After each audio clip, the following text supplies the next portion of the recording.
कक्षा 12 का chapter number 4 Mendelism. इसमें हमने मोनोहाइब्रिड देख लिया था। मोनोहाइब्रिड पर आधारित दोनों नियम, लॉ ऑफ डोमिनेंस और लॉ ऑफ सेग्रीगेशन देख लिए थे। लॉ ऑफ डोमिनेंस के एक्सेप्शन देख लिए थे, incomplete dominance, codominance, multiple allelism. Mendel का दूसरा निष्कर्ष डाईहाइब्रिड क्रॉस पर आधारित लॉ ऑफ इंडिपेंडेंट असॉर्टमेंट, ये देख लिया था। इसके बाद में हमने क्रोमोसोमल डिसऑर्डर देख लिए थे और मेंडेलियन डिसऑर्डर देख लिए थे। ठीक है, अब मेंडलिज्म डिसऑर्डर कुछ रह गए थे, वो और देख लेते हैं। ठीक है, तो उसमें अब है एनीमिया। एनीमिया यहाँ पर हेडिंग ठीक से नहीं लिख रही है, इसको आप ऐसे लिख लेना ANEMIA, ये है इसकी हेडिंग एनीमिया। ठीक है, आगे शुरू करते हैं। देखो एनीमिया रोग होता क्या है, नाम जैसे नाम से ही कन्फर्म हो रहा है, ऐसा रोग जिसमें रक्त की कमी हो जाती हो, सामान्य भाषा में उसी को क्या बोलते हैं, एनीमिया। ठीक है, तो देखो ये रोग होता कैसे है। पहली बात तो ये रोग कैसा है, इसकी जीन कौन से गुणसूत्र पर उपस्थित रहती है, 11वें नंबर के गुणसूत्र पर उपस्थित रहती है, यानी ऑटोसोमल लिंक डिजीज है। कैसा है, ऑटोसोमल लिंक डिजीज। मैंने क्रोमोसोम 2 प्रकार के बताए थे, ऑटोसोम, दूसरा था एलोसोम। ऑटोसोम कौन से थे, वे गुणसूत्र जो जीव की शारीरिक संरचना का निर्धारण करते हैं, ऑटोसोम कहलाते हैं। और वो क्रोमोसोम जो किसी जीव का लिंग का निर्धारण करते हैं। इनकी संख्या कितनी थी, मानव में 44, और इनकी संख्या XX या XY। एलोसोम कौन से थे, जो लिंग का निर्धारण कर रहे थे, मेल होगा फीमेल होगा। इनका निर्धारण करने वाले क्रोमोसोम क्या कहलाते हैं, एलोसोम। और ऐसे क्रोमोसोम जो मानव की शारीरिक संरचना का निर्धारण करते हैं और मेल और फीमेल में समान रहते हैं, उसको बोलते हैं ऑटोसोम। ये बात क्लियर। अब आगे बढ़ते हैं। देखो, तो जब ये ऑटोसोमल लिंक डिजीज है, ठीक है, एनीमिया कैसी है, ऑटोसोमल लिंक डिजीज है, तो इसकी जो जीन है वो कौन से गुणसूत्र पर पाई जाएंगी, अब ये सवाल है। तो इसकी जीन ना 11वें गुणसूत्र पर रहती हैं। और कैसी अवस्था में रहती हैं, रेसिव अवस्था में हैं, तो ही लक्षण दिखाई देते हैं रोग के। ठीक है, अब इसमें एक ही जीन के 2 एलील क्या करते हैं, डिजीज को कंट्रोल करते हैं। अगर एलील है HBA, ठीक है, तो ये है वाइल्ड फॉर्म या ओरिजिनल फॉर्म। इस अवस्था में जीन HBA की अवस्था में कोई भी रोग उत्पन्न नहीं होता, और जीन HBS की अवस्था में इस रोग के लक्षण हमको दिखाई देते हैं, यानी ये म्यूटेंट फॉर्म है, यानी बदली हुई फॉर्म है। ठीक है, और इस रोग में होगा क्या, देखो सामान्य मानव में क्या रहेगा, HBA और HBA दोनों जीन कैसी रहेंगी, नॉर्मल रहती हैं। लेकिन जैसे ही म्यूटेंट फेज आती है तो HB हीमोग्लोबिन A के ऊपर जो जीन है वो किस में बदल जाती है, HBS में। S मतलब रोगी अवस्था। ठीक है, तो इस रोग में क्या होता है, this disease cause by point mutation, यानी देखो जो न्यूक्लियोटाइड हैं 3 के फॉर्म में रहते हैं, 3 के ग्रुप में रहते हैं, उसमें क्या होता है, किसी एक न्यूक्लियोटाइड में चेंज आने के कारण ये रोग उत्पन्न हो जाता है।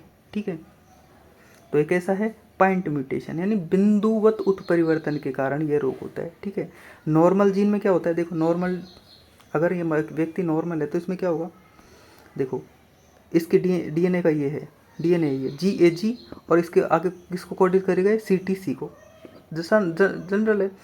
फिर ये mRNA को मैसेज देगा तो G, ये वाला C किस में कन्वर्ट हो जाएगा, G में, T A में कन्वर्ट हो जाएगा, C फिर से G में कन्वर्ट हो जाएगा। और सामान्य अवस्था में GAG किसको कोड करता है, ग्लूटामिक अम्ल को, ग्लूटामिक एसिड को कोड करेगा। ठीक है, अब क्या होगा, इसकी बीटा चेन में, हीमोग्लोबिन की बीटा चेन में उत्परिवर्तन हो जाता है, जिसके कारण HBA किस में कन्वर्ट हो जाएगा, HBS में। और HBS जीन इस प्रकार की रहेगी, GAG GTG है यहाँ DNA में, सो CAC को कोड करेगा। लेकिन करना किसको चाहिए, अब GAG को करना चाहिए था, लेकिन देखो पॉइंट म्यूटेशन के कारण A के स्थान पर U आ जाता है, पॉइंट म्यूटेशन के कारण। ठीक है, आया समझ में। तो अब ये GUG को कोड करता है ना, तो GUG किसके लिए कोड करता है, यहाँ पर GAG तो किसके लिए कोड कर रहा था, ग्लूटामिक के लिए, और GUG किसके लिए कोड करता है, वेलिन की जगह। तो ग्लूटामिक जब GAG आया तो ग्लूटामिक को कोड कर रहा था, जिसके कारण अलग प्रोटीन को मैसेज दे रहा था वो, और जब GUG आ गया तो इसने अलग प्रोटीन को मैसेज दिया। तो कौन सी प्रोटीन को मैसेज दिया, वेलिन को। ठीक है, यानी बीटा हीमोग्लोबिन की बीटा चेन के छठे स्थान पर परिवर्तन, छठे स्थान पर ग्लूटामिक की जगह क्या आ जाता है, इसको आप एक बार उतार लो।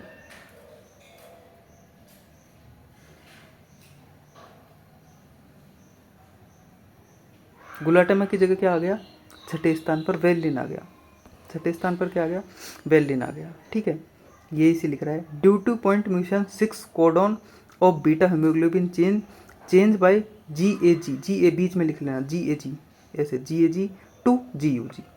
ठीक है, तो जिसके कारण ग्लूटामिक एसिड को कोड करने की जगह किसको कोड करने लग जाता है, 6 स्थान पर वेलिन को, इस प्रकार वेलिन को कोड करने लग जाएगा। ठीक है, तो इस रोग में देखो अभी कोड करेगा तो फिर क्या होगा, जो देखो RBC है, RBC को ट्रेवल कौन करा रहा है, हीमोग्लोबिन। अब हीमोग्लोबिन की चेन में चेंज आ गया तो बताओ क्या RBC का आकार भी बदल जाएगा, नहीं बदल जाएगा। तो RBC गोलाकार से भाई कौन कैसे होती है, हंसाकार हो जाती है, इस प्रकार की। ठीक है, इसके शेप में चेंज हो जाता है। अब शेप में चेंज हो गया तो प्रॉपर ऑक्सीजन को कैरी नहीं कर पाएगा, ऑक्सीजन अपने अंदर नहीं रख पाएगा प्रॉपर, जिसके कारण क्या हो गया, इसकी आकृति विकृत हो जाएगी और व्यक्ति कम थकान का कार्य करने के बाद ही ज़्यादा थका हुआ महसूस करता है। ठीक है, और ये जो जिस जीव के अंदर ये एनीमिया हो रहा है, ये वाला, उसमें क्या होता है, उसकी जो RBC होती है ना, उसका जीवन काल भी कम हो जाता है, 120 दिन से घटकर कम हो जाता है। ठीक है, तो इस रोग में बार बार हमको क्या कराना पड़ता है, RBC को चेंज कराना पड़ता है। ठीक है, ये आ गया समझ में, तो आप एक बार इसको नोट कर लो।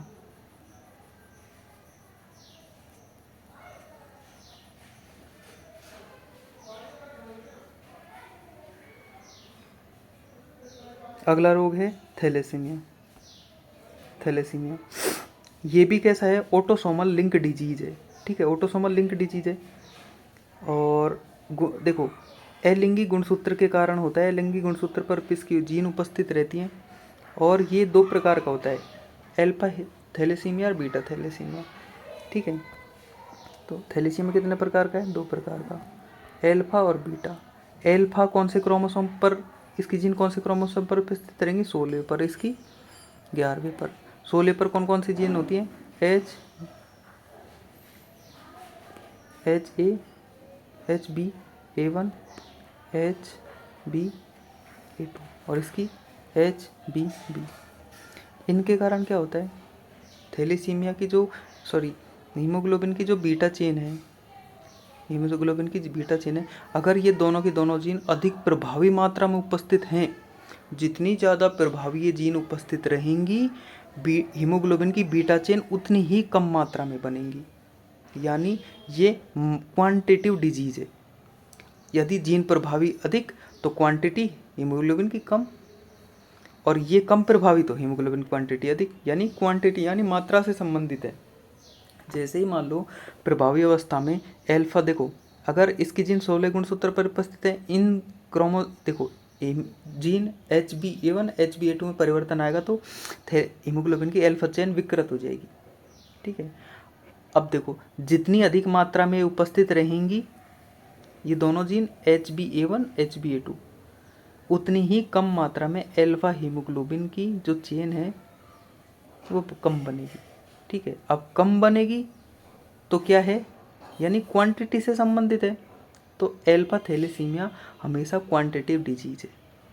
ठीक है, अब आते हैं हम बीटा थैलेसीमिया पर। बीटा थैलेसीमिया की जीन 11वें क्रोमोसोम पर उपस्थित हैं, और जीन कौन सी है, HbB। अब इस जीन में परिवर्तन होगा ना तो क्या होता है कि जो बीटा हीमोग्लोबिन की जो चेन है, बीटा हीमोग्लोबिन की चेन है, वो कैसी हो जाती है, विकृत यानी डीनेचर हो जाती है, डीनेचुरेट हो जाती है। क्लियर बात, यानी ये क्वालिटी से संबंधित है। इसका मतलब बीटा हीमोग्लोबिन की चेन तो वैसी की वैसी रहेगी, लेकिन हल्की सी डीनेचुरेट हो जाती है, यानी उसकी क्वालिटी में चेंज आ जाता है। इसलिए बीटा थैलेसीमिया हमेशा क्वालिटिव डिजीज है। ठीक है, आप इस स्लाइड को उतार लें, फिर अगले पे चलते हैं।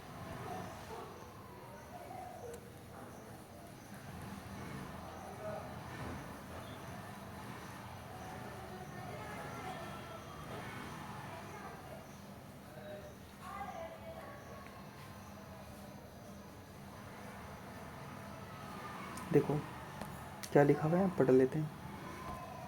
Due to it no synthesis chain of globin chain का, अल्फा और बीटा ग्लोबिन चेन का सिंथेसिस नहीं होता है। ठीक है, और इसी को क्या बोलते हैं, एनीमिया। ये कैसा है, क्वांटिटेटिव चीज़ है। फिर देखो इसमें हीमोग्लोबिन की अल्फा दो अल्फा और दो बीटा चेन होती हैं, जिसमें HbA1 HbA2 दोनों 4 एलिस कौन से क्रोमोसोम पे, यहाँ क्रोमोसोम मिल रहा है तो यहाँ पे क्या लिख लोगे, क्रोमोसोम नंबर 16।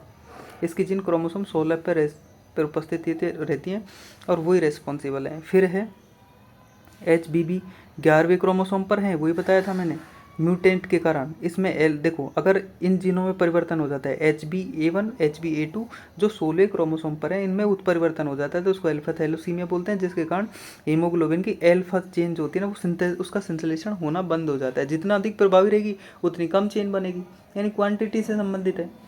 और HBB जो 11वें क्रोमोसोम पर इसकी जीन उपस्थित थी, अगर इसका संश्लेषण कम होता है, इसकी जीन जितना कम संश्लेषण करेंगी वो उतनी अधिक विकृत हो जाएगी, यानी ये क्वालिटी से संबंधित है। उसकी क्वालिटी में चेंज आ जाता है। चेन तो बीटा ही रहती है, लेकिन उसकी क्वालिटी पहले तो बिल्कुल फ्रेश थी, फिर थोड़ी सी डीनेचुरेट हो जाती है, यानी क्वालिटी में फ़र्क आ जाता है। इसलिए बीटा थैलेसीमिया को हमेशा क्वालिटिव डिजीज बोला गया है। ठीक है, आप इसको उतार लें। इसको सेम स्लाइड को मैंने पिछली स्लाइड में समझा दिया था, कुछ नहीं है, सेम टू सेम वही है।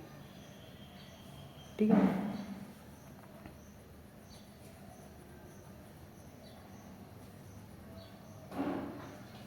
अब आप इसको उतार लें, लेकिन उतारने से पहले यहाँ पर क्रोमोसोम 16 लिख लेते हैं। यहाँ पर 11 है, ये 16 है।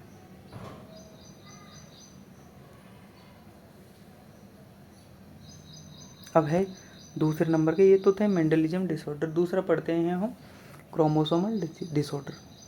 ठीक है, इसमें क्या होगा बेटा, क्रोमोसोम में म्यूटेंट के कारण क्रोमोसोम डिजीज उत्पन्न होती है। ठीक है, ये जो इस क्रोमोसोमल डिजीज होंगी ना, वो मेंडल के इनहेरिटेंस का लॉ है ना, उसको फॉलो करती ही नहीं है। इसमें गुणसूत्र में परिवर्तन होगा, और जितनी देखो आगे की सारी पीढ़ियों में फिर वो रोग रहेगा, क्योंकि एक बार गुणसूत्र में परिवर्तन हो गया, वो हो गया। ऐसा नहीं है मेंडल की तरह कि प्रभावी लक्षण अगली पीढ़ी में दिखा, फिर उससे अगली पीढ़ी में नहीं दिखा, फिर उससे अगली में दिख गया। ऐसा नहीं है, एक बार DNA में चेंज आ गया, वो फिर हर पीढ़ी में रहेगा और same to as it is रहेगा। ठीक है, तो ये फ़र्क है क्रोमोसोमल डिसऑर्डर में और मेंडेलियन डिसऑर्डर में। मेंडेलियन डिसऑर्डर किसका रूल फॉलो कर रहे थे, मेंडल का। ठीक है, मेंडलिज्म। उसके कारण F1 पीढ़ी में तो वो लक्षण नहीं दिखा, लेकिन F2 में दिख गया, फिर F3 में नहीं दिखा, F4 में दिख गया। जबकि क्रोमोसोमल डिजीज हर पीढ़ी में दिखेंगे, चाहे F1 हो चाहे F2 हो, किसी को नहीं छोड़ेंगे। ठीक है, और ये 3 डिजीज होते हैं, कौन कौन से, डाउन सिंड्रोम, टर्नर सिंड्रोम और क्लाइनफिल्टर सिंड्रोम। अपनी बुक में 3 दिए हुए हैं, तीनों की एक बार से अच्छे से चर्चा करते हैं। आप एक बार इसको उतार लें, फिर अगली स्लाइड पे चलते हैं।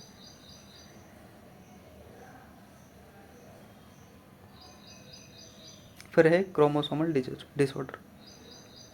देखो पहला इसमें लिखा गया, the chromosomal disorder are caused due to absence or excess of abnormal arrangement of one or more chromosome, यानी गुणसूत्रों के एबनॉर्मल अरेंजमेंट के कारण ये रोग हो जाते हैं। यानी गुणसूत्र 22 की जगह 23 आ जाता है, 23 की जगह 24, 24 की जगह 23 की जगह हो सकता है 2 कॉपी बन जाए, हो सकता है 21 की जगह 2 कॉपी बन जाए। और एबनॉर्मलिटी ना देखो एबनॉर्मल डिसअरेंजमेंट हो गया, मतलब 23 है, 23 के जोड़े हैं, हो सकता है यहाँ पे 21वें नंबर का जो क्रोमोसोम 2 बार बन गया हो, तो टोटल कितने हो जाएंगे? 23 की जगह 24 या 23 रहेंगे। और हो सकता है कि जो एलोसोम है XX, इनमें कोई परिवर्तन हो सकता है इसमें एक क्रोमोसोम एक्स्ट्रा बढ़ गया हो, या फिर ये भी तो हो सकता है एलोसोम में एक क्रोमोसोम घट भी सकता है ना, X0 हो सकता है, तो कुछ भी हो सकता है। यही तो एबनॉर्मलिटी ऑफ क्रोमोसोम है, ठीक है। अब देखते हैं किस किस प्रकार क्रोमोसोम अब खुद में परिवर्तन करते हैं जिसके कारण ये रोग हो जाते हैं, ठीक है। तो पहला रोग जो है वो है डाउन सिंड्रोम, ठीक है। पहला है डाउन सिंड्रोम। इसकी खोज किसने करी थी? लंदन के एक वैज्ञानिक थे लैंगडम डाउन, ठीक है। नाम क्या था? लैंगडम डाउन। और उन्हीं के नाम पर इस रोग का नाम रखा गया डाउन सिंड्रोम, ठीक है। इस रोग में होता क्या है, जो 21वां क्रोमोसोम है उसकी ट्राइसोमी हो जाती है। मैंने क्या बोला था? 23 सेट हैं एक प्राणी में, 21, 22, 20, 21, 22, 23, इस प्रकार 1 से लेके 2, 3, 4, 5, 21, 22, 20, 21, 22, 23। तो 21वां जो क्रोमोसोम है ना, उसमें ट्राइसोमी हो जाती है। मैंने बताया था ना, अगर मान लो 2n क्रोमोसोम है किसी व्यक्ति में, एक कम हो जाता है तो उसको क्या बोलते हैं? मोनोसोमी। और 2n है, उसमें से 2 क्रोमोसोम कम हो गए तो उसको नलीसोमी। अगर 2n है, 2n सेट है, उसमें एक क्रोमोसोम बढ़ गया तो उसको बोला ट्राइसोमी। अगर 2n है प्लस 2 क्रोमोसोम बढ़ गए तो उसको क्या बोला? टेट्रासोमी। ये पीछे पढ़ चुके हैं, पीछे की वीडियो रिवाइज करके अच्छे से देखें तो आपको समझ आएगा, ठीक है। अब देखो 23 सेट थे इस जीव में, 23 सेट हैं। 21वें क्रोमोसोम में क्या हुई? ट्राइसोमी हो गई, यानी +1 हो गया। अब कितने हो गए? 24 और +23, कितने हो गए टोटल? ये तो मान लो मेल और फीमेल दोनों के अलग अलग रहेंगे, 23, तो एक जीव में ट्राइसोमी हो जाती है। इसके कारण टोटल क्रोमोसोम कितने होता है? 47। तो देखो ये सबसे पहले लैंगडम डाउन को खोजा था, इसके 21वें क्रोमोसोम में ट्राइसोमी हो जाती है, ठीक है। जिसके कारण देखो इसमें कौन कौन से लक्षण दिखाई देते हैं हमको इस रोग में। इस रोग को मैंगोलिज्म भी बोला जाता है। इस रोग को क्या बोला जाएगा? मैंगोलिज्म, क्योंकि इसमें क्रोमोसोम की संख्या कितनी है? 47। तो इस रोग के लक्षण क्या क्या हैं? अब इस रोग के हम लक्षण देख लेते हैं। देखो इस रोग में छोटा क्या हो जाता है? सर, फेस चौड़ा हो जाता है और ब्रॉड हो जाता है, पूरा फ्लैटेड। देखो क्या क्या रहेगा? सबसे पहले तो जो माथा है, सर है हमारा, वो चौड़ा हो जाएगा और मुंह आगे से चपटा हो जाएगा और चौड़ा भी हो जाएगा, काफ़ी एरिया में फैला हुआ, ठीक है। जीभ कैसी रहेगी? हमेशा बाहर निकली हुई, ठीक है, मोटी हो जाएगी। होठ भी मोटे हो जाएंगे, हमेशा खुले रहेंगे, ठीक है। और जो हमारी पाम है, हथेली है, वो चौड़ी हो जाएगी। फिंगर कैसी रह जाएंगी? छोटी रह जाएंगी। पैर भी कैसे रह जाएंगे? छोटे छोटे एबनॉर्मल पैर हो जाएंगे, ठीक है। आगे बात समझ में? फिंगर देखो सारा कुछ लिखा हुआ है इसमें। Open mouth, partially open mouth, हमेशा बेरिंकल और फोरवर्ड टंग, यानी मोटी बाहर निकली हुई जीभ, ठीक है। ये सब इस रोग के लक्षण हैं। आप इसको एक बार उतार लें, फिर आगे चलते हैं।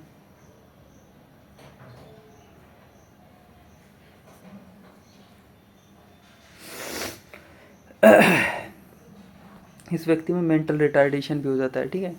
और आगे देखते हैं। फिर दूसरा रोग है क्लाइनफिल्टर सिंड्रोम। क्लाइनफिल्टर सिंड्रोम में देखो क्या होता है? क्रोमोसोम कितने हैं? 44 प्लस XY। ये मान लो किसी जीव नॉर्मल मेल में ये क्रोमोसोम है। अब बताओ ये जो इस क्रोमोसोम वाला आदमी है वो क्या नॉर्मल बिहेव करेगा? बिल्कुल नॉर्मल बिहेव करेगा, क्योंकि क्रोमोसोम XY हैं, प्रॉपर हैं, 46 हैं, ठीक है। और 46 हैं तो नॉर्मल बिहेव करेगा, नॉर्मल स्पर्म का निर्माण होगा, ठीक है। और सारे के सारे टेस्टोस्टेरोन का निर्माण होगा। सारे के सारे लक्षण किसके पाए जाएंगे? सेकेंडरी सेक्सुअल कैरेक्टर मेल्स के पाए जाते हैं। लेकिन इस क्रोमोसोम में क्या होता है? हम देखते हैं कि 44, ये एटोसोम तो सेम रहते हैं, लेकिन एक एक्स्ट्रा क्रोमोसोम आ जाता है इस रोगी में। अब एक एक्स्ट्रा क्रोमोसोम आ गया तो बताओ, गुणसूत्र गिन के बताओ। 44, 46, 40, 45, 46, 47, 47 क्रोमोसोम हो गए टोटल, यानी एबनॉर्मल तो हो गया व्यक्ति। अब देखो एबनॉर्मल हो गया तो ये रोग हुआ किस में? नर में या मादा में? ये क्रोमोसोम किसके थे? मादा के या नर के? नर के थे ना, मेल्स के थे।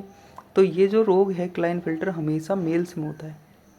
अब मेल्स में हुआ, देखो मेल्स में ये तो मेल्स के क्रोमोसोम है, एक्स्ट्रा क्रोमोसोम एक्स आ गया, ठीक है, एक्स्ट्रा क्रोमोसोम एक्स आ गया तो देखो रहेगा तो ये मेल, लेकिन कुछ लक्षण फीमेल के दिखाने लग जाएगा। अब पहली बात तो एक एक्स्ट्रा क्रोमोसोम आते ही ये नॉन फर्टाइल हो जाता है, यानी जनन नहीं कर सकता, यानी इसमें स्पर्म का निर्माण नहीं होगा, ना ही टेस्टोस्टेरोन का निर्माण होगा, क्योंकि इन दोनों को रिप्रेस कर लिया जाता है, संदमित कर दिया जाता है इस एडिशनल एक्स क्रोमोसोम के द्वारा। क्लियर बात। तो मेल तो रहेगा लेकिन स्पर्म का और सेकेंडरी सेक्सुअल कैरेक्टर शो ही नहीं करेगा। और एक एक्स्ट्रा क्रोमोसोम आने के कारण इसमें किसके लक्षण आ जाते हैं, महिलाओं के जैसे लक्षण आ जाते हैं, यानी फीमेल्स के लक्षण आते हैं। सेम इसमें भी स्तन ग्रंथियों का विकास होने लग जाएगा, ठीक है, लेकिन मिल्क सिक्रेशन नहीं हो रहा है। आगे बात समझ में। तो मेल्स में फीमेल्स के कैरेक्टर आ जाते हैं, इसको क्या बोलते हैं, गायनोकोमेस्टिया। क्या बोला जाता है, गायनेकोमेस्टिया, ठीक है, इसको पढ़ लो, सेम है। Overall masculine with same femaleism feather such a development is the gynaecomastia, यानी इसमें ब्रेस्ट का डेवलपमेंट हो जाता है और मादा के संपूर्ण लक्षण आ जाते हैं, इसलिए इसको गायनोकेमेस्टिया बोला जाता है, ठीक है। और ये मेल कैसा रहेगा बेटा, स्टेराइल रहेगा। क्लियर बात। फिर अगला रोग है टर्नर सिंड्रोम, ठीक है। अब एक बार इसको मिटा देता हूँ फिर अच्छे से समझाता हूँ।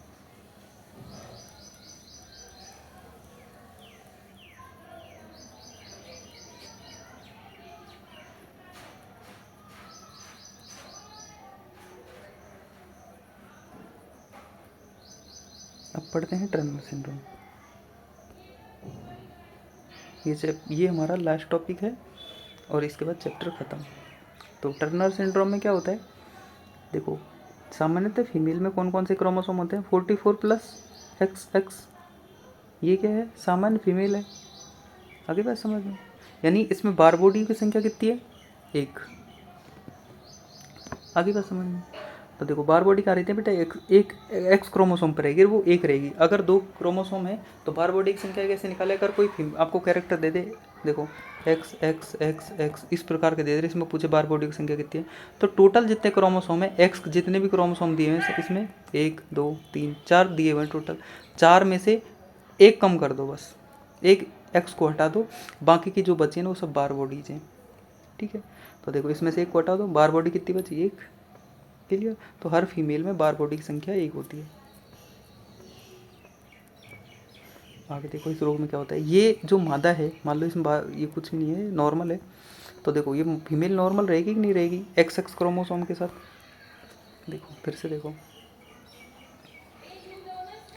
टर्नर सिंड्रोम में क्या है, 44 प्लस XX क्रोमोसोम है। अब बताओ कोई भी फीमेल है XX क्रोमोसोम के साथ नॉर्मल कैरेक्टर रखेगी, ठीक है। इसमें क्या, इस रोग में क्या होता है, 44 क्रोमोसोम ये तो यों के यों रहते हैं, लेकिन इसमें से एक क्रोमोसोम गायब हो जाता है इस रोगी व्यक्ति में। तो देखो अभी फीमेल कैसी बन गई। महिलाओं के लक्षण तो हैं इसमें, यानी मेमरी ग्लैंड का भी निर्माण हो गया, और दिखाई भी कैसी दे रही है, फीमेल के जैसी। सेकेंडरी सेक्सुअल कैरेक्टर भी किसके हैं, फीमेल के जैसे, ठीक है। तो क्या बात याद रखनी है, क्लाइन फिल्टर तो किस में हो रहा था, मेल्स में, और टर्नर सिंड्रोम किस में हो रहा है, फीमेल्स में। अब फीमेल्स में हो रहा है, एक्स क्रोमोसोम, एक एक्स क्रोमोसोम के गायब होने के कारण फीमेल जैसे लक्षण आ गए, ठीक है। अब बताओ, अब एक एक्स क्रोमोसोम गायब हो गया, तो बताओ इसमें क्या गैमिट का निर्माण होगा, क्या ओवम का निर्माण होगा, क्या नहीं, फर्टिलाइजेशन होगा कि नहीं, और ये क्या फर्टाइल होगी, क्या नहीं। जब ओवम का निर्माण हो रहा है तो नहीं हो रहा है, तो फर्टाइल कैसे हो गई। तो ये जो फीमेल है इसमें 45 ही क्रोमोसोम रह जाते हैं, जिसके कारण ये शॉर्ट हाइट की और कैसी रह जाएगी, अंडर डेवलप फीमेल रहेगी, अंडर डेवलप फीमेल कैरेक्टर रहेंगे।